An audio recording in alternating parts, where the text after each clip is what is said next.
Watching halfpipe, you could see that some skaters skate for fans and others for other skaters.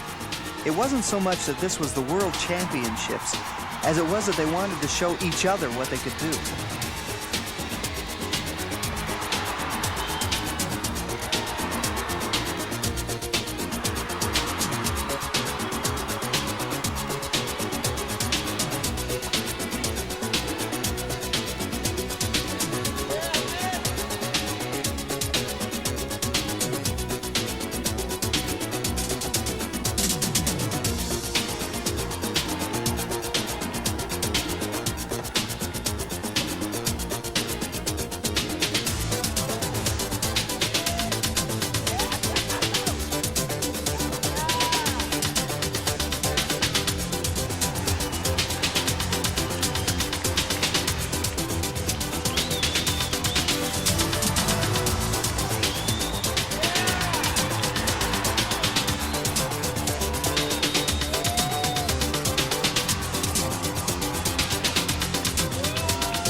Jeff Grosso.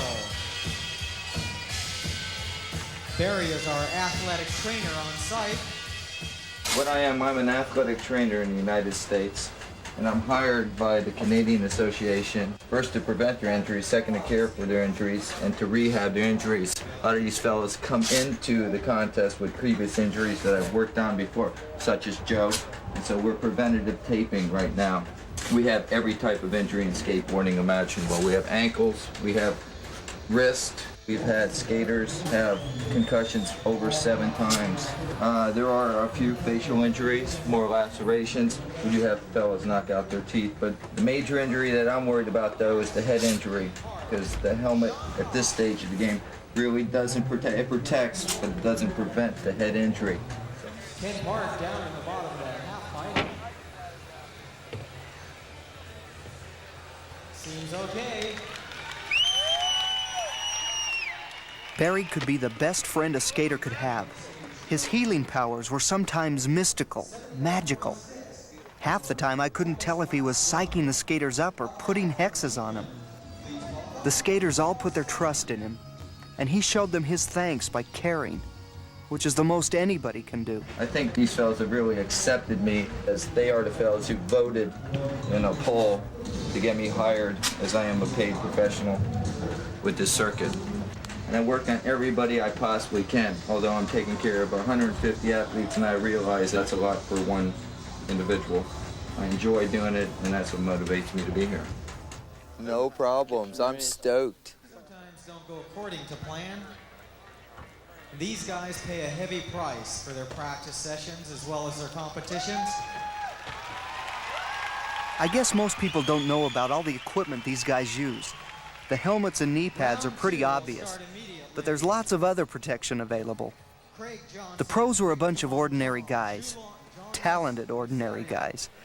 It was hard to imagine them being treated like celebrities. A lot of them made more money than my parents, and they were about my age. I wonder if that kind of thing can change you. Maybe. But I still saw Tony Hawk accepting money from his dad. Ladies and gentlemen, with a round warm of applause, let's get everybody ready, and we're getting ready to get into the semifinals for the professional half-pipe competition. Let's have the half-pipe clear. We're ready to start. This is for real. I really want to take a year and try to just go out and make money, because school is really hindering my occupation. So now I have just time to skate. That's all I do now. I make money now. It varies, like on the average, maybe about $5,000 a month. Up next, Tony Hawk.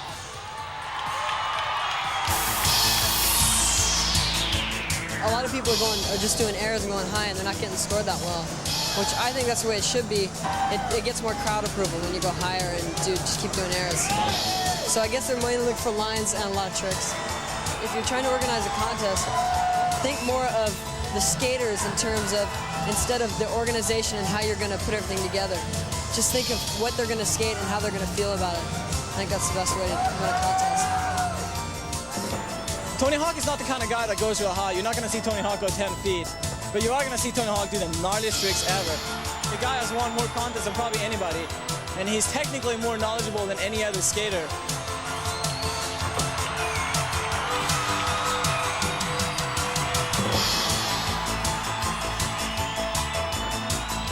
Next skater, Tony Magnuson. My strength is high airs. That's my strength in my skating predominantly anywhere I go. If I go to a ramp where it's not suitable for high airs, I'm at a real disadvantage. The ramp is about as good as it's going to get right now. It was just too bad that it wasn't this way early in the week so that we could have practiced more. Skating would have been a little bit better.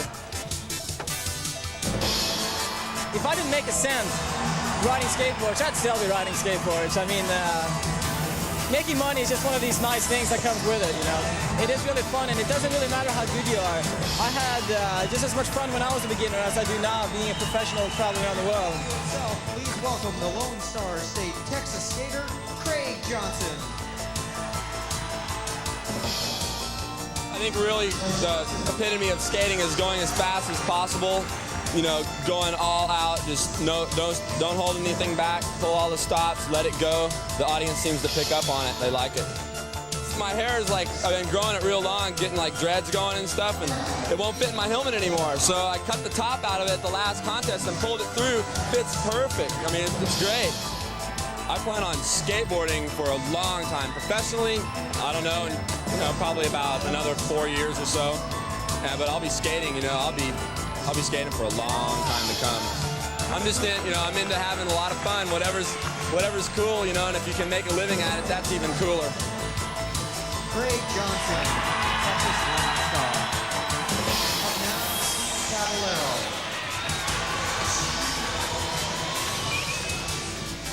Anyone can just do the trick, but if you do it like really high, or do it as far as you can do it, then that's well. It's just as far as you push it, that's how much better it is. Just don't push it too far. Just push, just take it easy. It's the only thing that's, skating is dangerous. So you just gotta be careful. Steve Caballero. The skaters you're watching tonight are the finest that the sport of skateboarding has to offer in the vertical riding ring.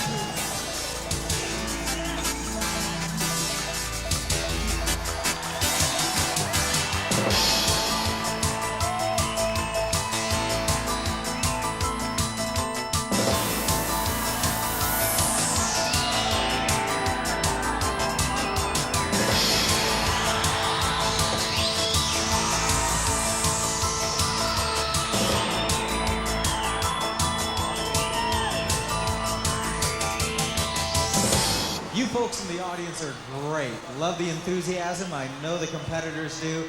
Thanks for coming by so much, for supporting the It had been another big day, the sport of skateboarding. but I had no idea the next day would change my life.